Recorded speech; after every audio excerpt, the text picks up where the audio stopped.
Everyone, it's Adrian from the Pageant Project. My next guest is Mattie Grace Morris. She's a recent Ole Miss graduate and earned a bachelor's degree in broadcast journalism.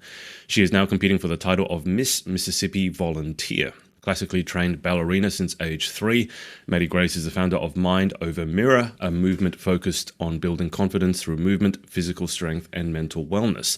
She was Miss Mississippi Teen USA 2021 and a semi-finalist at Miss Teen USA. She's passionate about using her platform to empower women to lead with purpose and break barriers. Well, Mattie, welcome to the show. How are you? Thank you. I'm so good. I'm just excited to be here. And, I'm in the midst of pageant prep. I have about 3 more weeks until I head off to Tupelo for Miss Mississippi Volunteer. So it's just crazy things are happening. I believe it's all happening at once. As I was talking to you before, we've got the national pageant happening in less than, well, I mean, the girls are checking in today or something, I think. And then Yes. there's a whole bunch of the state, but I think Miss Tennessee volunteer is happening very soon after that. There's you. So whoever takes out the national title is going to be very busy. But you yourself have been super busy. We managed to squeeze you in just before I head over to Jackson. You're the last one that I got in. So do you want to tell people what your last couple of weeks or whatever has been like since you graduated? Yes, so I graduated right at the end of May, and it was just so fun. And I was lucky enough to have all my friends and family there with me, so I was able to kind of spend time with them and celebrate and everything. And then I headed off for a celebratory beach trip, which was a lot of fun. And then since then, I've been, traveling all over Mississippi. We had a sisterhood weekend for Miss Volunteer America. Well, I guess for Mississippi in Biloxi on the coast. And so I traveled there and got to meet a bunch of my sisters that will all be competing against each other. So that was super, super fun. And I got to do some volunteering as well. And then since then, I've been, picking up my wardrobe and making sure, all the shopping trips are over with so that I can really get into like the nitty gritty of these last couple weeks preparing for the pageant. So, You make the shopping sound like hard work. Most pageant girls enjoy the shopping part. Is it uh, hard work for you? don't get me wrong, I enjoy it, but I'm realizing now that it's the last minute things that they're kind of slipping my mind. I got all the fun stuff over with the swimsuit, the interview, the gown, that's all done. But it's the last minute, like, oh, I should probably stock up on bobby pins or, the random stuff that it's just kind of a chore. Fair But enough. it's fun. Don't get me wrong, it's still fun too. I mean, that's what we have Amazon for, isn't it? All the last minute stuff that we've forgotten. That's what I'm going to be using it for, getting all my plugs sorted for America. I think you are, I could be wrong. I hope I'm not, but I think you are the first person from Mississippi that I've interviewed. And you mentioned you got to the beach and stuff. Can you tell me a bit about Mississippi, or for people watching overseas, I don't know, who know nothing about Mississippi? Tell me a bit more about the state. Yes, so it's a fairly small state, but it's kind of just a line up and down. So where Ole Miss is, where I just graduated, it's right near Memphis. So it's at the very, very top of the state. My title is Miss North Mississippi. So, I kind of travel that whole area. And if you just go straight down, it's about 7 hours and you get to the coast. So there's beaches. I mean, they're not the prettiest beaches, don't get me wrong. But if you want a quick little getaway, towns like Biloxi, there's a really cute town called Ocean Springs. You can kind of get from the top of the state to the very bottom in about 7.5 hours. So when I say I traveled down there, it was a bit of a trek, even though it was still in state for me. But it's What it's is still a good drive. is Mississippi? Does it? I always ask about food. This is the thing I'm probably most interested in, and most pageant girls are fascinated with different types of food. Is Mississippi famous for any kind of food in particular?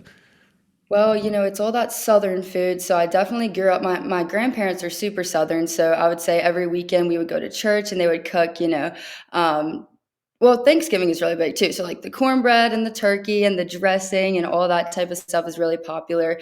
Have you ever had chicken and waffles? I've heard of it. It Yeah. literally is what, like fried chicken and waffles, Yes, it's right? literally a waffle and a big thing of fried chicken on top with syrup. Oh my gosh, it's so good. That's a big thing down here. And just like biscuits are really big. Biscuits and gravy. That's a big thing. I have to say, as coming from Australia, I still don't understand the biscuits part. Biscuits are like, do you have scones or scones over there as well? I mean, we do, but they're not really popular. Okay. I feel like I've probably only had like one scone in my life, and it was okay. But the biscuits are a big deal. Big, big deal. How did I mean, the fried chicken and waffles with syrup over the top? I'm assuming the syrup is sweet, isn't it? Oh, it's very sweet, yeah. Yeah. So how did that combine with being a ballerina? That's probably not typical ballerina food, is No, it's not at all. That food I really just eat on special occasions. I mean, to be honest, it's not my favorite type of food, and maybe that's because I grew up with it, you know? And so it's more of just a Thanksgiving or Christmas type of thing. We all get together and enjoy a big meal. And so Yeah, on times like that, it's a lot of fun. But yes, for sure, for ballerina stuff and for pageant prep, it's definitely not the best food to be eating every day for that. But fair enough. It sounds like it's something I'll have to try whilst I'm over there.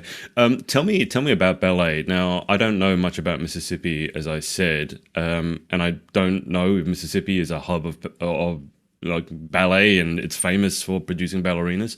But how did you get into ballet to begin with? Because you said age of 3. I started violin when I was about that age as well, so it's like super super early. But how did this all happen? mhm.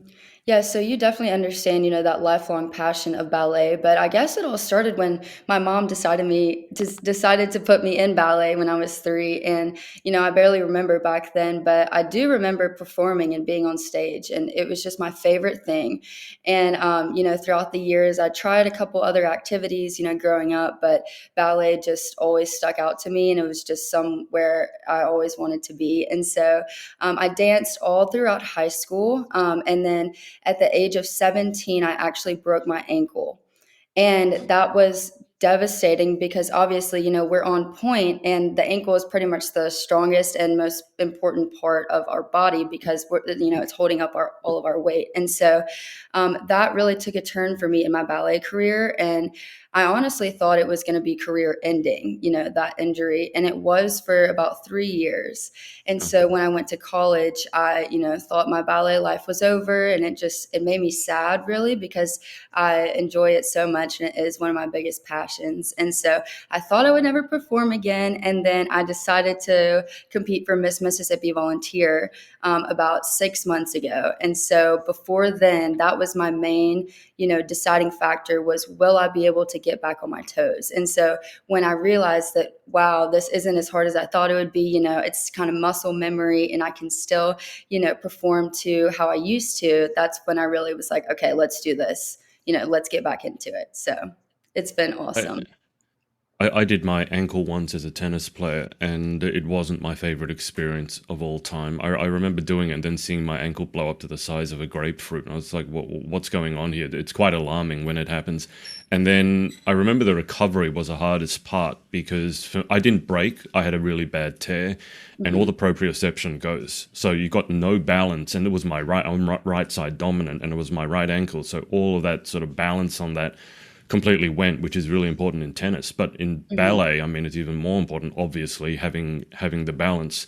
But then rehabbing, I'm surprised you're able to get back into it so easily. I mean, it must have been a bit of a struggle because going on point, I mean, for us ordinary mortals can't understand how you do that in the first place. But given that you had the 3 year break, it must have been tough, but it must also have been a lot of fun to sort of revisit your love. Yes, it was. It was a lot of fun. It was scary though at first, don't get me wrong, because, even on a normal day, my ankle still will hurt randomly and things like that. And so I was scared that going back on point would Yep. maybe re injure it. But it actually has been the opposite. I've been able to rehab that ankle and it's just really been back to how it used to be, which is just a blessing because I didn't think that was possible. So. What was it like when you realized you could actually do what you used to do before? I mean, it must have felt pretty good. It did, and it kinda made me feel like a little girl again because when I finally was able to get back in the studio and just I mean, it's my passion, it's when I'm happiest, I'm in the dance studio, and so I really did feel like a little girl. I was like, "Oh my gosh, I feel like I'm putting on my pointe shoes for the first time again," even though I've had them since I was 9 years old, so it was just, it was a great experience, and it still is, I've only been back on point for, like I said, about 6, 7 months, and so it's still kind of new, when someone is on point for that long since the age of 9. So getting Yeah. back into it, it's still new, but it's so much fun. Can I just ask, you having been a ballerina since the age of 3, when pageant girls talk about how sore their feet get after pageant week in the heels, I mean, for you, I got to imagine walking around in heels is easy compared to what you guys. I've seen photos, by the way. It's not pretty. Blood, broken, like real missing toenails. I mean, Oh I imagine yes. for you, pageant week is fine. It is fine. It's a different kind of pain, though. Different parts of the feet hurt. But yeah, I will say having those just years of built up, as gross as it sounds, like calluses and things like Trauma. that. Yeah, it just, it's a walk in the park for me, really, which I'm I can thankful for. But I can I can only imagine. Tell the people what you fell what made you fall in love with the ballet side of things. As a tennis coach, I was working at an all girls school, and we had the rhythmic gymnasts training next to us in the gym. And obviously, it's not the same thing, but there are a lot of commonalities in terms of the balance. Also, with them and the other gymnasts, they were in there before school every day. You could be at the age of 10 and you were going in 5, 6 days a week, training 20 hours a week. I wish I could have gotten the tennis players to do that. But for me, gymnastics and ballet and dance, and especially ballet, takes a lot of discipline. And I think a lot of the girls really enjoy that. And frankly, probably when you were forced to stop, you probably missed it. But tell the people watching, what was it about ballet that made you fall in love with it? I think it's what you just said, the discipline of it all, which is weird because I feel like a lot of kids, at the age of, getting up to age 10, they don't like that part of it. They Yeah. like, more of the hip hop classes or the jazz classes. And I did enjoy those too, but it was just something about ballet.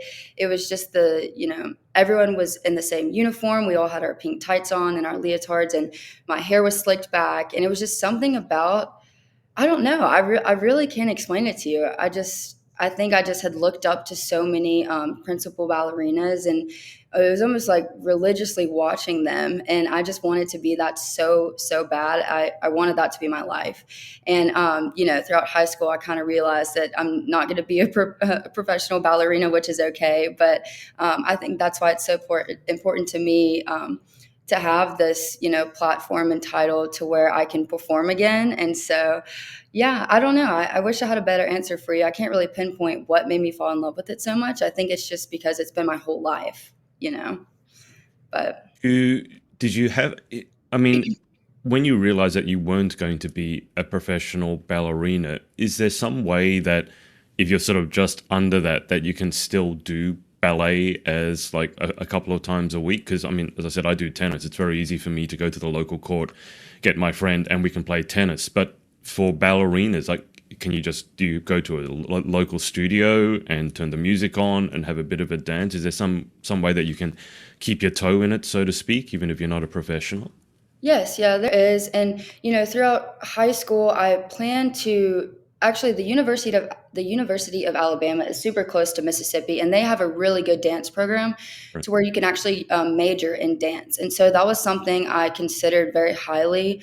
But, next thing turned to another, and I won Mississippi Teen USA. So that wasn't, my venue anymore. But there are places you can go and take like adult dance classes, or what I've been doing is just renting out a studio nearby and kind of just going by myself. And it's like a stress relief for me. But it's becoming more popular to do like adult dance classes. So it is, it's out there if someone wants to. So who knows what that'll look like for me after this pageant. But And is there any chance that someone who wasn't a ballerina from the age of 3, maybe they're 20, 30, God forbid, older than that, and they go, oh, wow, Mattie looks great on stage. I'd like to give that a go. Is there any way an ordinary mortal can get into ballet? Because I can't imagine what it would take to get on point. It's just like, no, I don't think I can do that.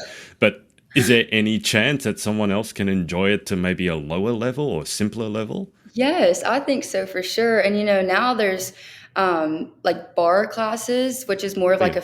like a ballet infused like fitness class. So I feel like that would be a great way to get into it. Like I said, it's becoming more popular for adult dance classes, which I think sounds super fun.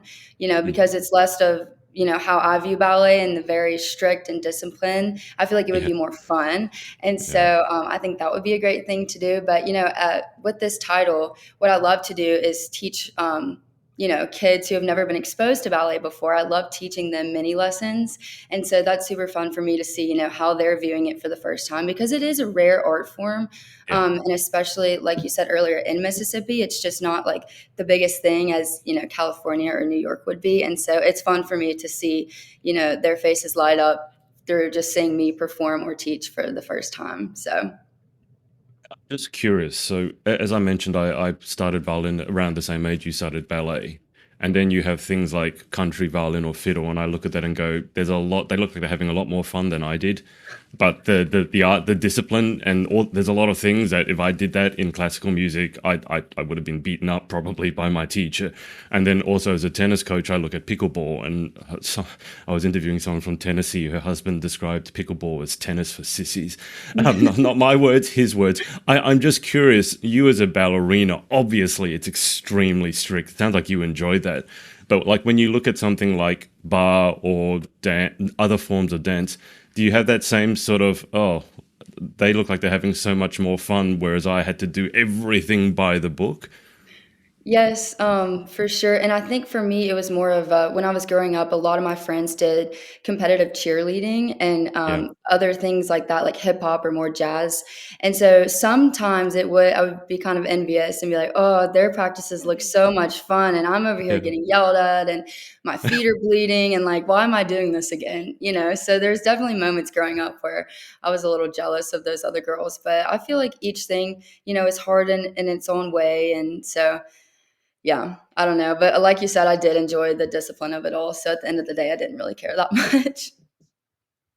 You do ballet to modern music. That's one other thing that with violin, it's like I'm playing these pieces that have been around 500 years, whereas I'd really love to be able to play something that I actually listen to on the radio. Is there such a thing as like modern ballet? I mean, it sounds silly when I ask that, but ballet set to modern music? Yeah, some people do, and I've seen that as more of a trend in pageants, actually, for girls who are on point. They'll do a more of like a contemporary piece, which I think is cool too, but, like I said, I'm all about the classical vibes, and so I normally like to pick, classical variations to perform just because I think so many people aren't used to it or probably have never seen Yeah. it before, as opposed to a more contemporary dance or, like you said, contemporary music. People are more used to that, so but I think it's really cool, So for What sure. what do you listen to music wise? Do you have very classical music taste, or is it classical music just restricted to the ballet, and then you switch to more normal, ordinary music? Yes, that's exactly right. I don't really listen to classical music just for fun. But when I do go into the studio, I'm very strict, I guess, with myself that that's when Yeah. I put classical music on and I enjoy it so much. But yeah, outside of the studio, I really like all types of music. Country music, of course, because I'm from Hmm. Mississippi. I love a little bit of rap, pop, really anything. I'm always jamming out to something. But So that sounds good. Do you have a favorite ballet piece to perform, or is there one that you've looked up on stage at the professional ballerinas performing and go, "What one day I'd really love to be able to do that"? yes, I'm actually performing my favorite variation ever, and it's one that I performed way back when I did Miss Mississippi's Outstanding Teen when I was super young, and so I performed that all three years that I competed, and so I'm bringing that back, and it's called La Esmeralda. And what's so special about it for me is that, like you said, it was one of the first variations I discovered on my own as a kid. And I was so obsessed with it. I would watch it all the time, like all these different, ballerinas doing it and see their different twist on it. I mean, I would study it. And so when I first started doing pageants, I knew I wanted to perform it. And so, getting back into pageants after 4 years, I was like, oh my gosh, what am I going to do? Am I going to bring it back, or do I want to find something new? And I just knew deep down in my heart that I needed to bring it back. And so I'm super, super excited to perform it. And the best part about it is that I use a tambourine in the whole piece. And so throughout the piece, you'll see me clapping with the tambourine on the beat. You'll see me kicking my leg up and hitting the tambourine with my foot. And so there's just a lot of different ways I play with it and, the musicality of it all. And so it's just my favorite, hands down. And I'm so excited to perform it again. Hang on, come back to me. Tambourine in a ballerina piece? This is Yes. new. Yes, it's a tambourine, and my costume, I won't give away the color, Yeah. but there's ribbons, falling from the tambourine, so when I hit it, the ribbons also, kind of fly up in the air. So it's a really, what's the word? It's an elaborate piece for sure. There's a lot of different parts of it, and it's only a minute 30 seconds. So trust me, when the music turns on, I flip it on, and it's just like fiery. It really is.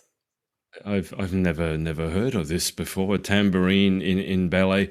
You said it's a minute 30. Dare I ask? I'm scared to. Dare I ask how long it takes to prepare for that though? Oh my gosh. I How many mean, hours? How many weeks? How many months? How much blood? months.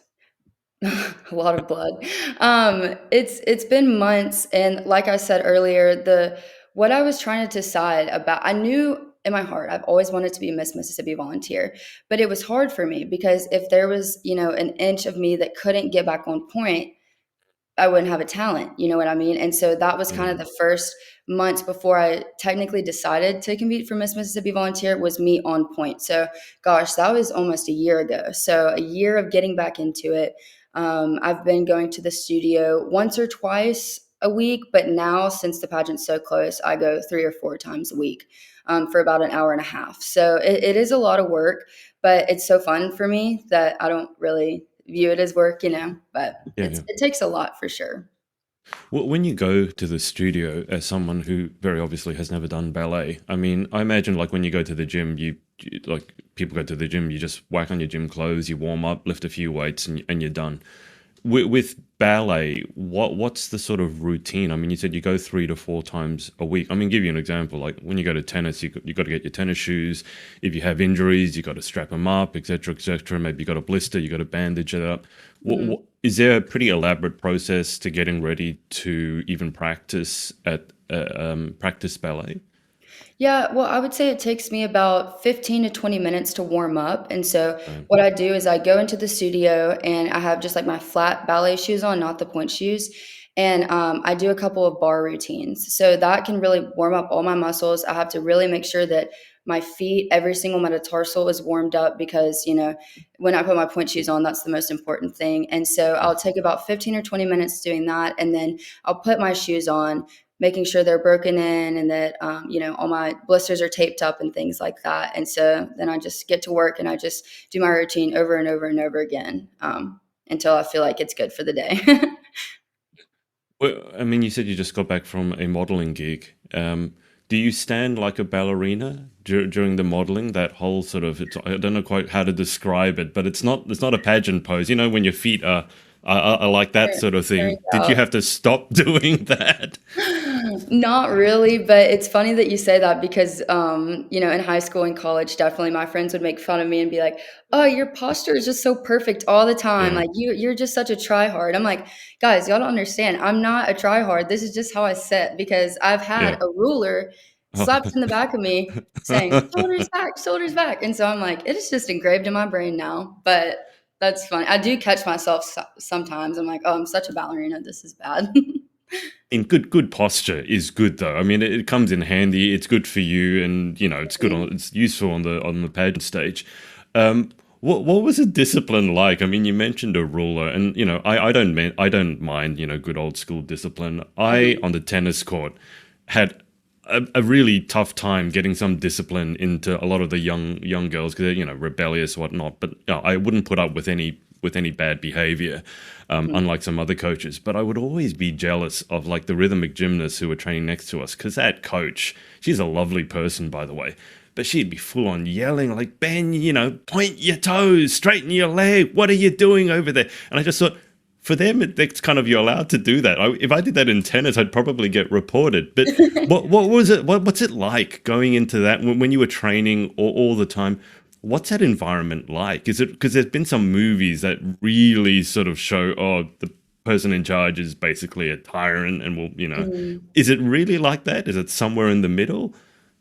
For me, it was somewhere in the middle, and I loved my instructors growing up, and they still are at that studio now, and they're great. But sometimes we'd have guest artists come in and teach us and things like Yeah, that. But one thing that stood out to me, and I always tell people, and they can't believe it, was I mean, this would happen since I was young, since I started, so like 3 years old.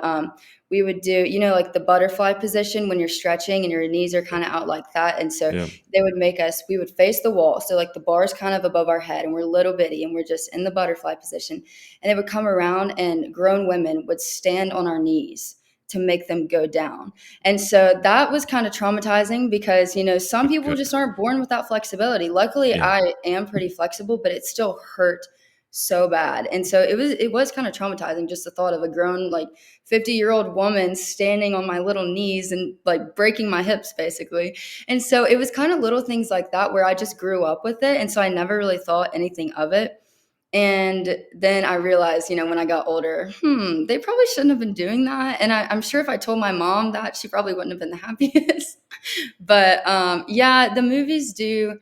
It's a little bit dramatic, but in some ways it's not. It's super strict, and that's why a lot of people don't make it all the way through high school. They drop out or quit and things like that. And so to make it all the way through it is a big deal. Yeah. But yeah, I'm so in love with it that I didn't really think anything of it. But I can promise you, if I was standing on any of the girls that I was teaching in tennis, I would have been removed very, very swiftly. So oh this my gosh. obviously, it's very, very different. The thing I've always, I mean, this has become a ballet episode, and that's fine. I've always been fascinated with it because the thing that you guys do that I'm most jealous of, you take something that is ridiculously difficult, like you jump in the air and your legs are completely straight, toes pointed, when you're spinning around so much that I'm like, I don't, if I spin around once, I'm going to be dizzy. You go like, dun, dun, dun, dun, dun, dun, dun, dun, Mhm. and you do the whole thing and you make it look easy. That and so graceful, and I'm like, I'm sure, I know it's not that easy, but you guys all do it and you make it look so effortless. And then, as you also mentioned, the discipline that comes with ballet.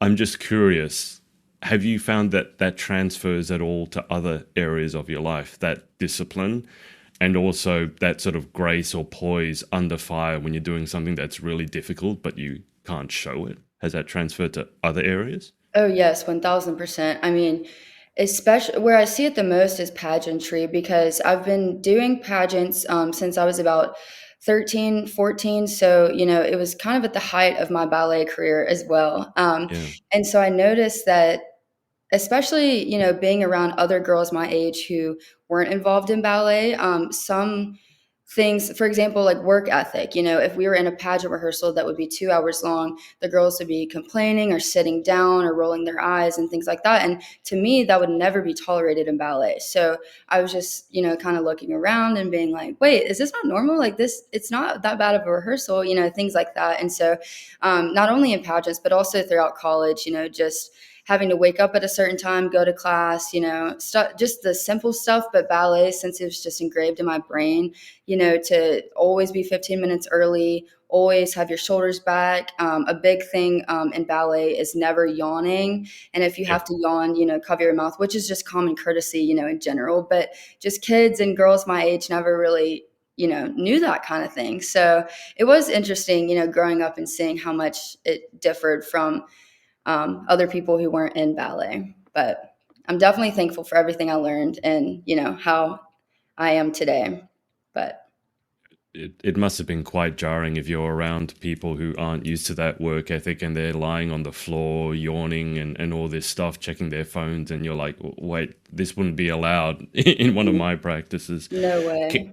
can I just ask, when it comes to learning an opening number for pageantry, ballet and opening number dances are quite different.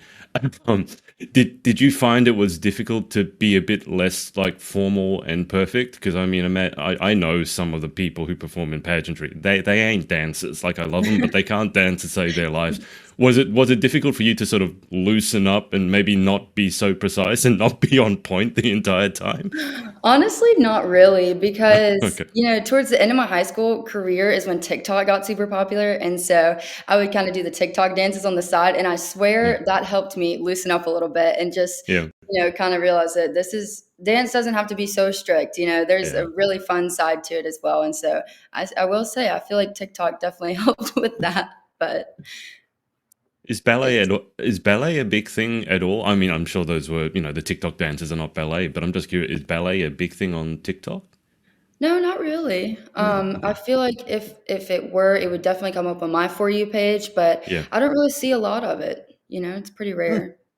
Curious. Maybe there's a niche in the market. Um, Pageantry. How did you get into it? So like I said, I was about 13, I think, and I was a pretty shy kid growing up, and maybe that was because of ballet. We were always told, no talking and things Yeah. like that.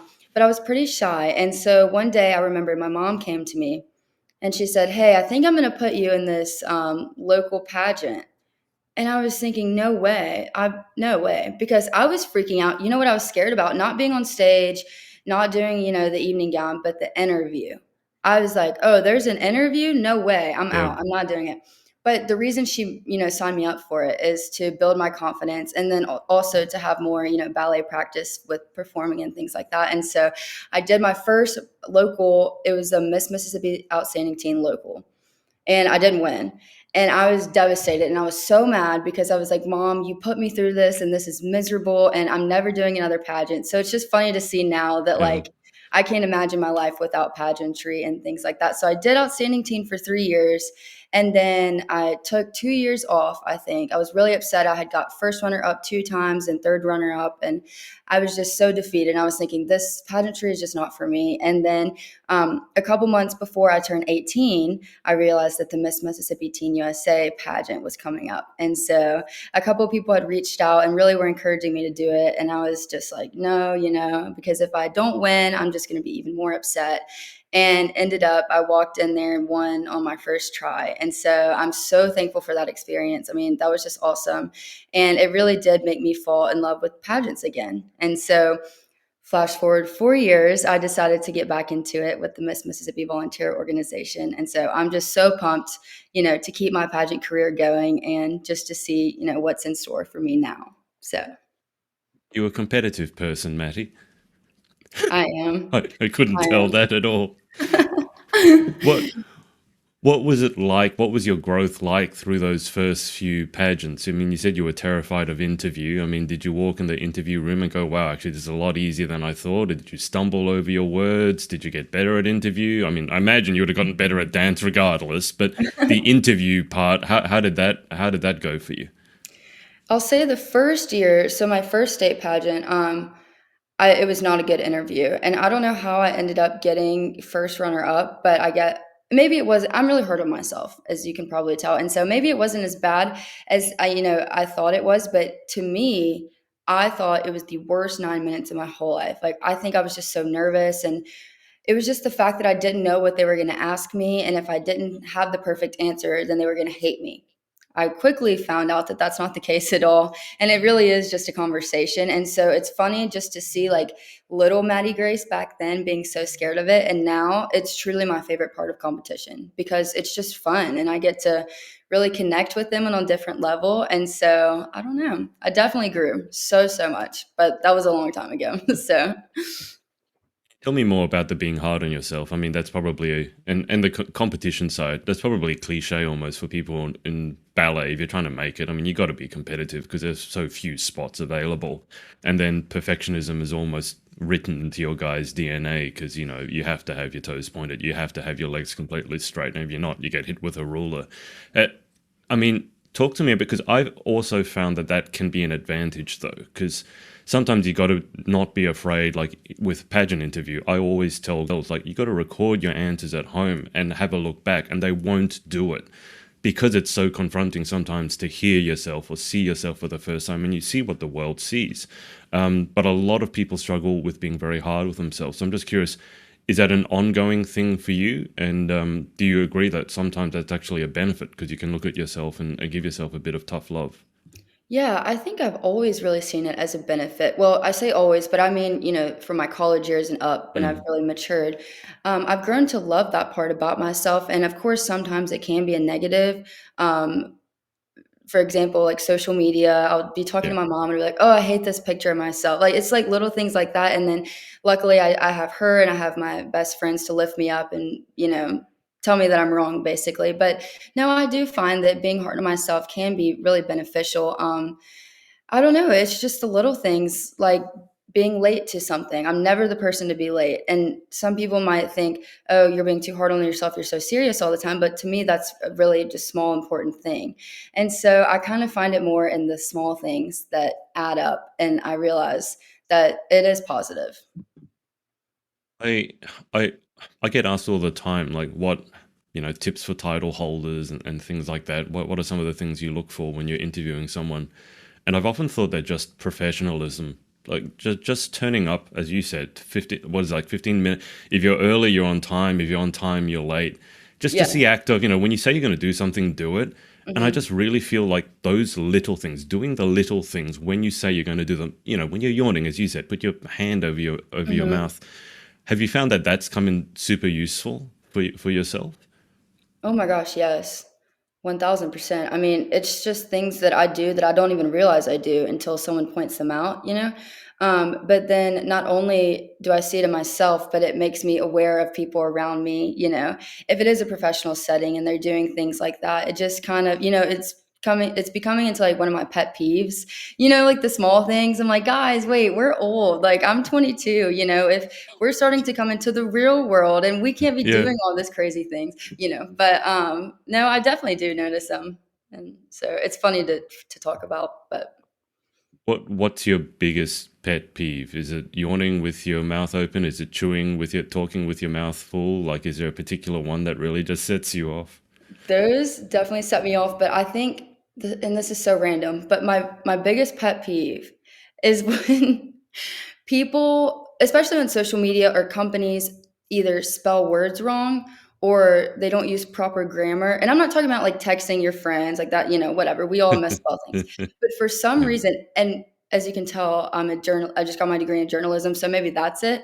But I cannot stand that. It is so random, but it just irks me. I'm like, wait, did we all miss first grade where we learned how to spell and how to use apostrophes?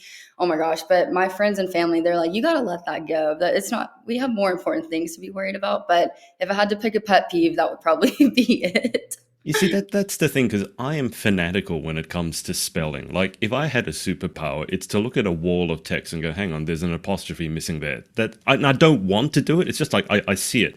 And then, Yes. there's the it's, and it's like put the apostrophe in the right Yeah. place. And then spelling, the biggest pet peeve I have is definitely. That word, people spell it as definitely, defiantly, and the problem with I know. defiantly is that's an actual word, and then you're Right. using it in the wrong place. It's like I'm defiantly going to dinner tonight. Like, really, you're defiantly Like, okay? Good for you.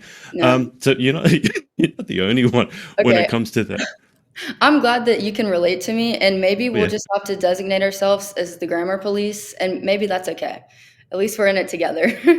Well, the thing, like Mississippi is not an easy word to spell in itself, because I'm always like, how many S's, how many P's? We have a place here called Woolloomooloo, like Wool, and it's like WOOL, double Mhm. L, double OM, double OL, and I'm like, how do I? But definitely embarrassed and all these words. But journalism, see, I was going to get onto journalism, so let's get into that, because Mhm. you said when you first got into pageants that you were terrified of interview. And so you're terrified of speaking. And hello, journalism. It's either written or you have to do some speaking. Yes. So what happened there? How did you get involved or interested in journalism? That's a funny story, actually. So I went to college thinking I wanted to be a nurse. And it's because my grandmother, who I'm super close with, she was a nurse and she was a nursing professor. So I think, through high school, I didn't really know what I was going to do. And I was like, oh, I love my grandmother. I'll just be a nurse. Well, on the first on the first semester of college, I had a couple of math and science classes, and they weren't going too well. But I had a speech class, and the first couple weeks of it, like I told you, I didn't really love it. It kind of freaked me out a little bit. But through that class and just through that one semester of public speaking, I just fell in love with it. I can't really tell you why, but I think I just had such a great professor. And so when I actually learned how to speak publicly and, the right things to do and how it can really just be so beneficial, I realized that, hey, there's a thing called broadcast journalism, and I can actually study that and pursue that.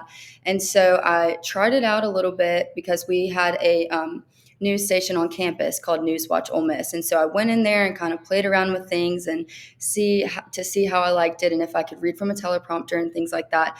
And it turns out that I'm really good at it. And so I immediately switched my major, and I've been doing broadcast journalism for the past 4 years.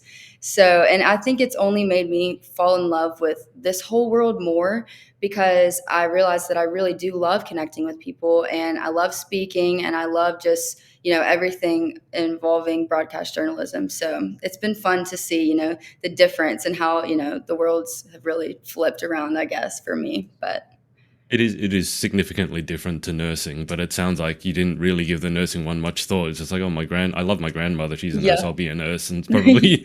But I mean, at that age, I think very often when you have to pick a major or you have to pick what you're going to do in college, you barely know yourself. So you're not the only one who's struggled. I think to find something they love. I seem to remember I saw a show reel of something that you did, like you were doing like the whole broadcast journalism with a mic, and that did you find that speaking as a broad, like when you're performing as a broadcast journalist, obviously there's a certain way that you have to say things. There's certain things you have to say. You also have to speak quite quickly. It doesn't work well if you speak really slowly in Right. broadcast journalism. Did you feel like it was almost like ballet is having to do a certain form of dance, and then the broadcast journalism, it's almost like performing as well, and there's a certain way you have to do it. You said you loved it, you were really good at it. It sounds eerily parallel. I don't know if you ever thought of this, to like the performing as a dancer. It sounds like you fell in love with the same thing. Hmm. Yeah, I guess you could say that. I think that's why I enjoy it so much because it does, have a structure, especially when you're doing news. But what I've found recently that I'm pretty passionate about as well is the entertainment side of it all. And so right now, I'm just graduated college and I'm preparing for this pageant. I'm not really sure, what first job I'm going to get, whether it'll be within news or if it'll be something a little bit more free form like entertainment. But it definitely is performing, especially when I'm sitting at a desk and speaking about the news. That's really it's a routine and it's discipline and things like that. But when I really have fun is with the entertainment side of things when I can put my own spin on it. What would be your ideal job then? Ideal placement? Are you thinking like red carpet at the Academy Awards, red carpet at the Met Gala? Like what are we talking about here? Interviewing celebrities? Yes, that would definitely be one of my dream jobs. I just think it's so fun and it wouldn't feel like work for me, which obviously that's everyone's dream job to, go do something every single day that you're that passionate about. And so if I could score a job doing that, oh my gosh, I would take it immediately. I think I would absolutely thrive in that. But then again, I'm probably not going to get my dream job on the first try. And so, well, I guess never say never, You but never know. so yeah, so I would be very content with doing a news job. So I just don't know right now, but if you were to ask me about my dream job, it'd definitely be interviewing celebrities or people on a red carpet. So I got to imagine you didn't have any problems with your diction or your pronunciation, did you? I mean, you sound like you're very well spoken, so people can understand you. That probably helps because a lot of people like they don't pronounce their consonants and their syllables. We already talked about the spelling, but I yeah. think for you it was like that was a pretty smooth transition. It was, which I think it was just something I never knew about myself because I was so scared to speak publicly, or even like I told you in an interview room with five judges, I was just scared. And so I don't think I ever, I never found that voice within myself, and I didn't know I was good at it until I tried. And so, yeah, but it's also funny because people, when they hear I'm from Mississippi, they don't believe me because they're like, "Where's your Southern accent?"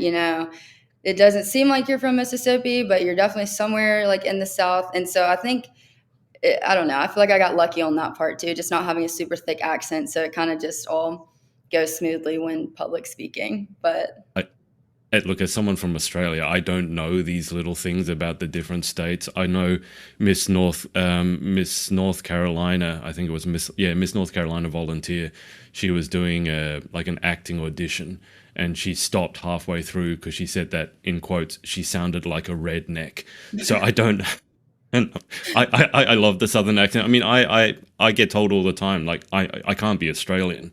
I must be British because I pronounce my syllables. But that was a very specific thing I did because I wanted to pronounce my syllables right. correctly. And Mhm. apparently, when you do that, you no longer sound Australian. You now sound British. So I don't know. I mean, was that something that you worked on, or you just happened to pronounce things a certain way, and so you don't sound like a typical person from Mississippi? Yeah, no, it just happened. I think it's also just how I grew up. My parents aren't super Southern, but my grandparents are, and they live in the Mississippi Delta. And I love going to visit them. And me and my brother always joke about after we leave their house for a visit and we come back, to where we live, it's like we just formed this Southern accent. We're like, what are we? We're speaking like we live in the Delta, but we really just visited there for 2 days. And so it is funny how, different places in the South and especially just in the small state of Mississippi, there's different dialects for sure. But Okay. Is it do they use like different words, different phrases, or is it just the accent?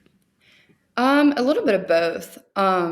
It's hard. Like I can't really come up with an example, but it's just really like that thick accent. It just Okay. you Can can I tell. ask, do you say I can't eat nothing or I can't eat anything? I can't eat anything. Yeah. I heard I had she's a lovely girl from Tennessee, but she said I can't eat nothing, and I was like, oh, I've not heard that. To That's a me, double that negative. sounds that sounds like quite a southern. It's charming, but it's like, Oh oh, yes. I've not heard it said that way. You probably don't want to pronounce say it that way when you're going into, like, I don't know, when you're broadcast journalist or the interview Mhm. room. I don't know, but that struck me. If you were fortunate enough to take out your state title, what are your plans with it? Oh my gosh. Well, my number one plan is just to hit the ground running. I mean, like you've probably discovered from just talking to me this short time, but I'm a hard worker and I don't like to sit still. And also another, if we're on the topic of pet peeves, one of my pet peeves is when a woman earns a title and she doesn't And do doesn't do anything with anything with it. I it. mean, it's like a couple Yeah, we photo love that. shoots and it's a couple, and I'm like, wait, no, you just worked so hard and you deserve this title, but you need to do something with it. And so I've always said that I would just hit the ground running. And one thing I'm excited about to expand on a little bit is my serve initiative, which is called Mind Over Mirror. And when I was picking, what I wanted to really focus on with my local title, I just really sat there and thought about what I do every single day. And one of the things I'm most passionate about is mentoring women across, North Mississippi and really the whole state of Mississippi. And so I have a couple side gigs where I love to, do pageant lessons for local girls, or I teach ballet classes ever so often. And so I realized that I'm already doing, a serve initiative. Let's Yeah, put a name on it. And I'm just going to continue to expand that. I want to host monthly workshops, just really inspiring women that their worth goes far beyond the mirror.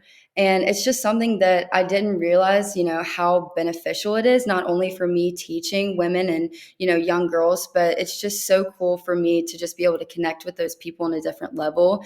I share them my story and just, it's just really empowering to see, all of us come together. So that's one thing that I really want to focus on if I were to be Crown Miss Mississippi volunteer. So I'm really excited about that. But imagining in your workshops there aren't rulers or women standing on people's. No, we're no, not doing no, that. no, not doing that. And even when I do teach ballet now, I don't really carry around a ruler, but hey, it was character development. So I guess I'm a little thankful for it.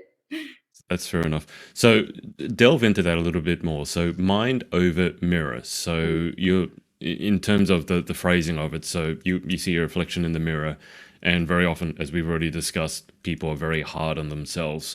So are you helping to build self-esteem? Are you helping with empowerment? Are you in fact helping people to be a bit less hypercritical of themselves? Yes, honestly, all of the above. And where the idea started was my ballet career. And Mm, one pivotal moment that happened to me, I was about 10 years old. And, at that time, I was already going to the studio about 6 days a week and staying as late as 10 p.m., And as a yeah. young child, it was hard. And so I had an instructor look at me one day and tell me that I will never have ballerina legs.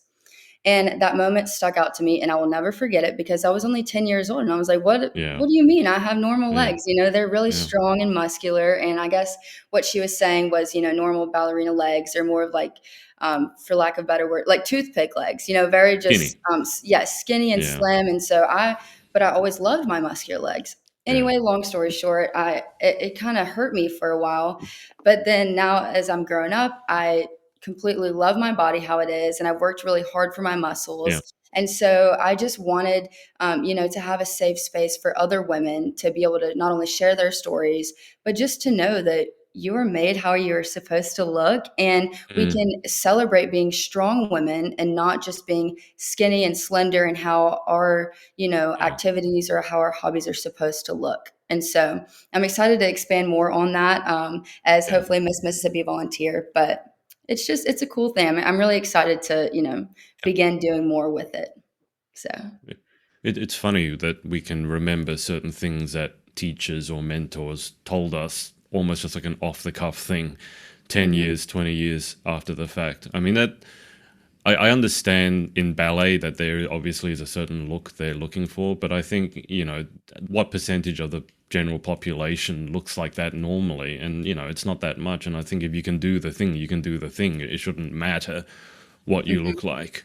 So I can certainly resonate with that message. Sounds like if Miss Mississippi Volunteer wants someone who's not afraid of hard work, you're their girl. Work ethic is not an issue here.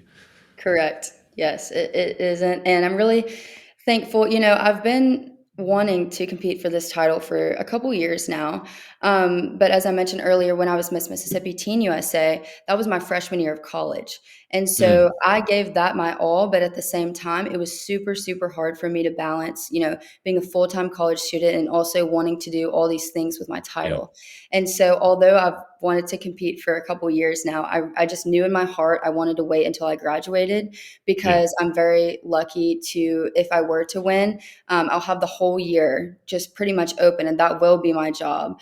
So I can really just do the best that I can and do the most that I can and just travel all day, every day, and just do anything that the organization needs me to. And so I'm really fortunate that I'm able to do that. And so this timing just could not be better for me. So, I was going to ask you what you do to relax, if anything, and I will ask you that. But I also have another question. Is there anything, because I think you're very competitive, you're hard on yourself. I think you're probably somewhat of a perfectionist as well in ballet. That's just in a par for the course. I just want to ask, is there anything that you enjoy doing that you're not good at? ooh, that's a really good question. 'Cause it's Let's easy to see. enjoy something when you're good at it, and it sounds like you're Yeah. good at a lot of things. But is there anything that you enjoy that you're really not very good at? Okay, well, you mentioned pickleball earlier, and Yeah. my mom is the pickleball queen. She has a group of her best friends, and they all go play. And I'm not athletic in that sense. I'm ballerina Okay. athletic, and I did cheer for a little bit. So, in that sense, yes. But if anything involves a ball and something you have to hit the ball with or catch, horrible at it. But I do love pickleball. And I think the one of the reasons I like it is because, I have room to improve in it. And so I like going with her specifically and her giving me lessons. And when I fall to the ground, because I'm pretty clumsy, you wouldn't think because I'm a ballerina, but fun fact, I kind of am. And so sometimes I fall to the ground in pickleball and she's like, "What are you doing?" And I'm like, "I don't know, but I'm having fun." And that's all that matters. So pickleball for sure. How are you falling in pickleball? What's going on? What are you Well, doing? well, because I'm so competitive, if a ball comes to the ground, I might try to dive and get it.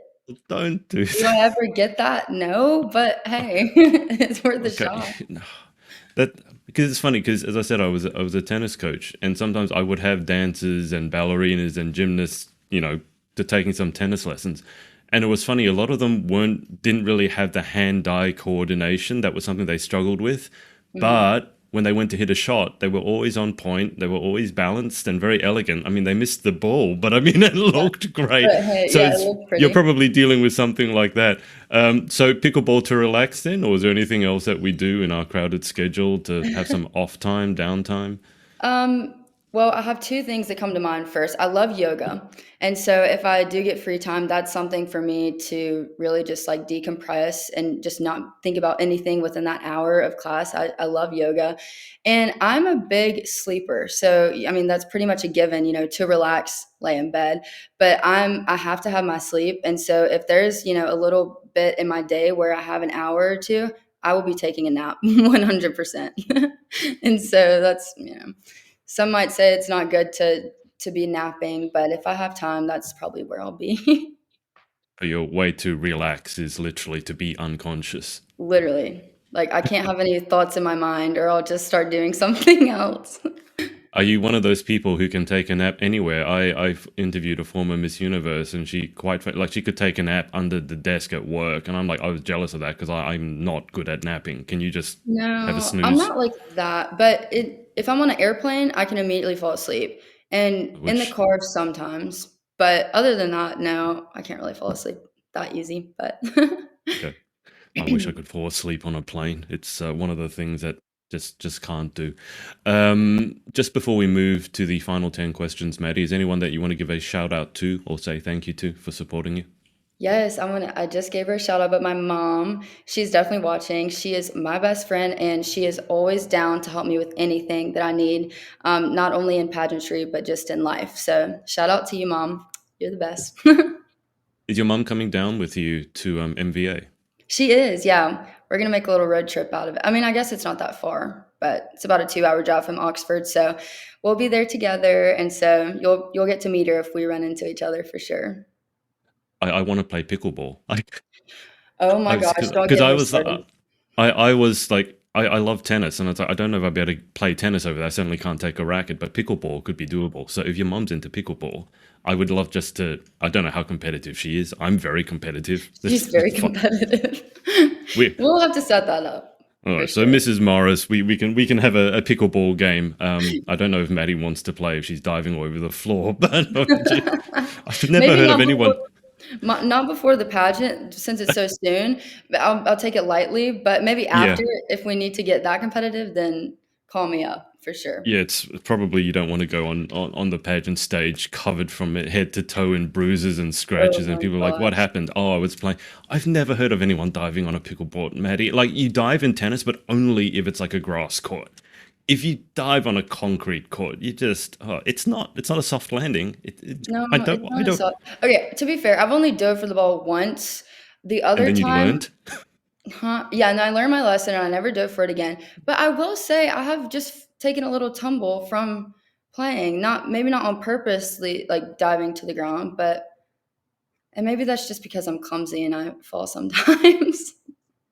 I've really struggled to understand it. Like I get it, but I don't. Like how can you do pirouettes and leaps and land and then just fall over? I mean, I just I don't know, but when I figure it out, you'll be the first to know. But it's just a weird quirk about me, I guess.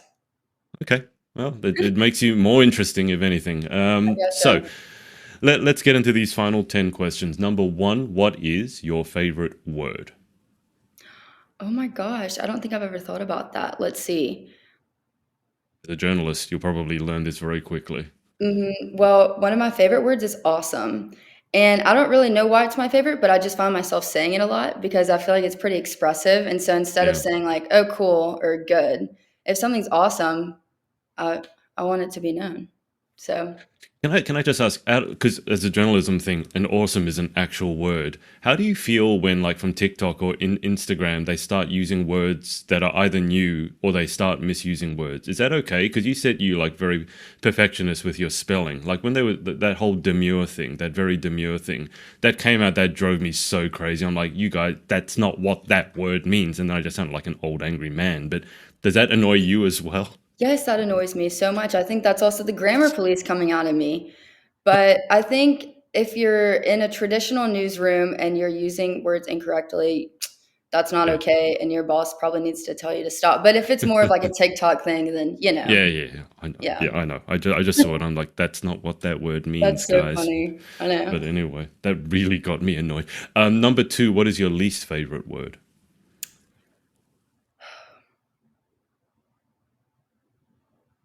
My least favorite word. Well, a word that I've been trying to stop using, and probably because of pageant prep, is the word like. And if I sit here and I'm thinking about it, it's really hard to not say. So I'm just going to say that's my least favorite word because I need to start cutting it out of my vocabulary. What you need is someone sitting behind you with that ruler, and every Yeah, time you say like, just I mean, I'm telling whip it you, whip it out of you in no time flat. I can tell you. physically whip it out of me. Yeah. Number three in life, what gets you excited or what turns you on? Oh my gosh, just being with my friends and family. I mean, that sounds pretty cliche, but especially being away for college, I was away from home. And so I really learned to value the times that I'm with my family so much more. And I was talking to someone about this the other day, but me and my mom, like I said, we're best friends. But don't get me wrong, in high school, we did butt heads a little bit. And I think it's just because we're so similar. But now, oh my gosh, no, she's just my person. And so it's just little things like that that I value a lot, and it just makes me so happy. What turns you off? I would say negativity. And it is easy, for because I am a perfectionist, for me to, be a little bit negative on myself. But I mean it in a more of a lighthearted way. If I'm with a group of people, there's always that one person that's being a Debbie Downer. And I just hate that. I'm like, we're, all here together and we're all having a good time. And so I just think it's that one like bad seed in the group that's just trying to tear people down that really turns me off. What sound or noise do you love? I think just music in general. I mean, if I'm just walking to class or if I'm on a walk or if I'm just in my room cleaning up, I always have music on. It just makes me happy. I don't like silence, that's for sure. So even when I go to sleep at night, I have my white noise machine. And so I don't know. I just think that gets me going throughout the day and it keeps me, keeps the vibes up and everything like that. So, I think everyone I've interviewed lately, and this includes myself, has a white noise machine now. This just has become this modern day thing. None of us can fall asleep in silence. no. We all need noise to fall asleep. And that's probably Um, concerning, but, gets the job done. I mean, I need sleep, and so I need Yes. a machine to play noise, and that's what it takes. What sound or noise do you hate? Um, well, I guess you could say nails on a chalkboard, but more specifically, when someone bites their fork or their spoon, that sound? That is the worst sound in the world to me. So that's another one of my pet peeves. Do people often bite then? Doesn't that hurt your teeth? Yeah, it hurts your teeth. And I don't know if I just have a weird, like, I just notice things like that.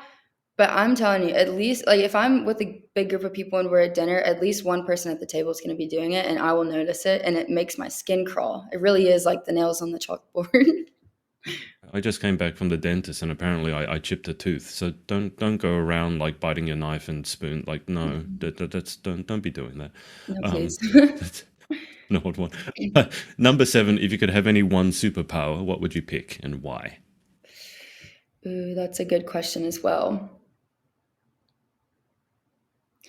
I think I don't know if this is considered a superpower, but just touching every single person I come in contact with, that's a big thing for me. And I think it's just because I'm, getting older, but I'm really valuing the deep conversations with people I meet. And so if I was able to really just touch each person in a positive way, that would be the best superpower ever.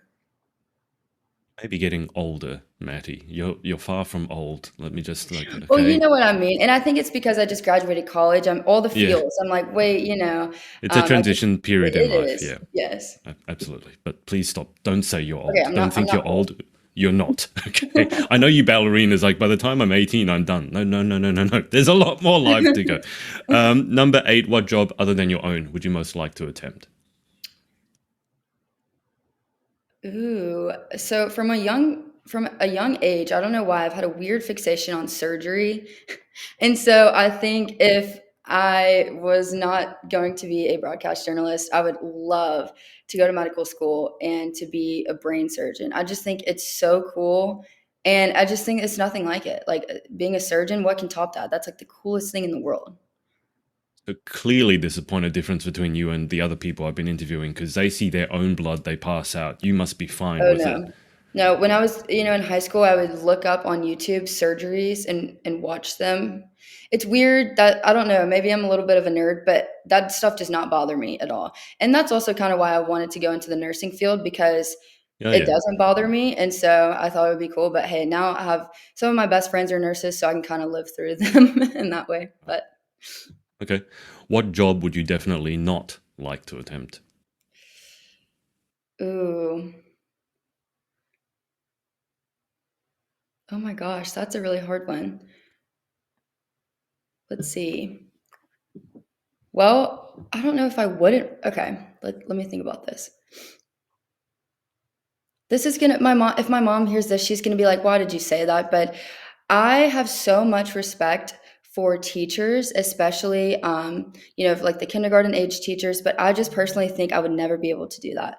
I love kids, but thinking about being with them all day, every day through that like really tough, like they call it like the terrible twos. Okay, I guess that's not kindergarten, but like preschool age, I just don't think I would want to attempt it because I don't think I would be the one for the job. We have so many great teachers that would be better than me. And so I think I would just need to pass that job to someone else. It takes an awful lot of patience. I think that's what it takes. Final question. If heaven exists, what would you like to hear God say when you arrive at the pearly gates? Oh my gosh. I just want to hear him say that you belong here. Because he says that to me all the time. You belong just where you are, and I put you in this position for a reason. And so just to hear him himself say that to me, oh my gosh, I don't know what I would do. I would be so Yeah, happy. I don't think you want to turn up to heaven and say, "No, you've come to the wrong place. You need Oh to my go to the. gosh. We weren't expecting you here. You've got your booking at the other place." That probably Oh my gosh. I wouldn't know. be a good feeling.